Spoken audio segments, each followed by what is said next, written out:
Για πολλούς από εμάς, ο καθαρισμός του σπιτιού σημαίνει χλωρίνη. Την έχουμε συνδέσει με το απόλυτο καθαρό, με το σκοτώνει τα πάντα, με το τίποτα δεν την αντικαθιστά. Αλλά η αλήθεια είναι πως εδώ και χρόνια γνωρίζουμε ότι η χλωρίνη δεν είναι τόσο αθώα όσο φαίνεται. Μπορεί να προκαλέσει αλλεργίες, έντονο ερεθισμό στα μάτια και στο δέρμα και σοβαρά αναπνευστικά προβλήματα, ειδικά σε άτομα με άσθμα. Και το χειρότερο, όταν αναμειγνύεται με άλλα προϊόντα του σπιτιού, μπορεί να γίνει πραγματικά επικίνδυνη.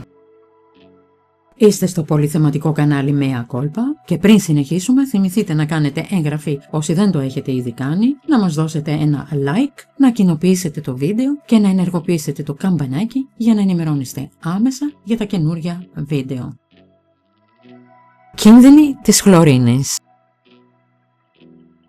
Αν για παράδειγμα τις συνδυάσεις με αμμονία, δημιουργείται ένα τοξικό αέριο που επηρεάζει τη λειτουργία των πνευμόνων και επειδή τα ούρα περιέχουν αμμονία, καλύτερα να μην χρησιμοποιείς χλωρίνη στη λεκάνη της τουαλέτας. Αν τώρα την μπερδέψεις με απλό υγρό πιάτων, μπορεί να παραχθεί αέριο μουστάρδας. Ναι, το ίδιο χημικό που χρησιμοποιήθηκε ως πολεμικό αέριο στον Πρώτο Παγκόσμιο Πόλεμο. Ένα αέριο που προκαλεί χημικά εγκάβματα, σοβαρούς ερεθισμούς στα μάτια, προσωρινή τύφλωση, αιμορραγίες και φουσκάλες στο αναπνευστικό σύστημα. Και δεν σταματάμε εδώ. Όταν η χλωρίνη έρθει σε επαφή με οργανική ύλη, μπορεί να παραχθεί χλωροφόρμιο. Οι ατμοί του χλωροφόρμιου επηρεάζουν το νευρικό σύστημα, προκαλώντας ζαλάδες, κόπωση και σε ακραίες περιπτώσεις λιποθυμία. Η παρατεταμένη έκθεση μπορεί να επηρεάσει σοβαρά το σηκώτη, τα νεφρά και το δέρμα. Οπότε, τι κάνουμε? Υπάρχει τρόπος να καθαρίζουμε αποτελεσματικά χωρίς να βάζουμε σε κίνδυνο την υγεία μας?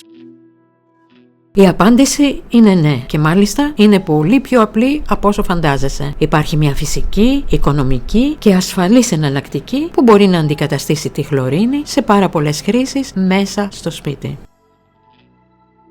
Πάμε να δούμε πώς φτιάχνεται. Υλικά: 2 λίτρα νερό, 60 ml χυμό λεμονιού, 240 ml οξυζενέ. Οδηγίες: ανακατεύεις το νερό, το χυμό λεμονιού και το οξυζενέ μέσα σε έναν κουβά. Μεταφέρεις το μείγμα σε ένα μπουκάλι ψεκασμού. Και αυτό ήταν. Τόσο απλό.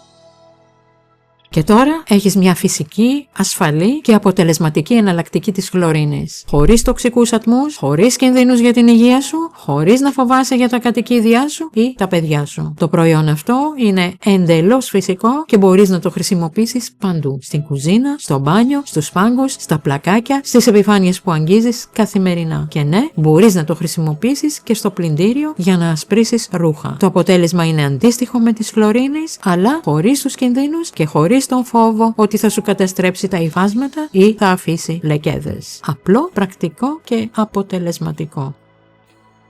Αν θέλετε να δείτε και άλλα βίντεο που υπάρχουν στο κανάλι μας για τη χλωρίνη, θα βρείτε τους σχετικούς συνδέσμους κάτω από αυτό το βίντεο στην περιγραφή. Εν τω μεταξύ, πάρτε μια γεύση.